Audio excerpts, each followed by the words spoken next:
Medak MP Raghunandan Rao సంచలన వ్యాఖ్యలు చేశారు. మాజీ సీఎం కేసీఆర్ పై ఈడీ కేసు నమోదు చేసిందని రఘునందన్ తెలిపారు. కేసీఆర్ కోసం ఈడీ అధికారులు వచ్చారని అన్నారు. కేసీఆర్, హరీష్ రావు, వెంకట్రామరెడ్డిలకు ముందుంది ముసళ్ల పండుగ అంటూ వ్యాఖ్యానించారు.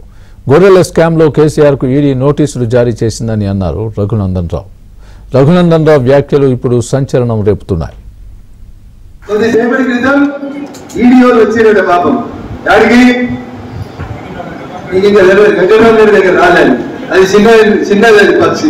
ముఖ్యమంత్రి మాజీ ముఖ్యమంత్రి చంద్రశేఖర్ రావు గారి మీద ఈ కేసు నమోదు చేసింది. In front there is crocodile festival.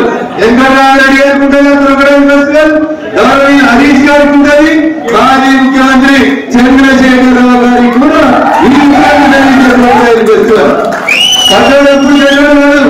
బాధపడద్దు, బాధపడటం, గాయపడటం, దెబ్బతిన్నాక పులి కొంచెం గట్టి వస్తుంది.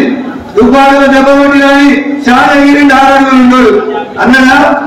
నిన్న సిద్దిపేటకి ఆయన ఉండగా ఆయన ముస్లిం మీటింగ్ కి ఎస్కాట్ లో ఇంకో ఎత్తడానికి కలగట్టడా ఎత్తాడు హరీష్ రావు అన్నదా. నిరూపించినవో చేసినవో ఇది సంకల్ప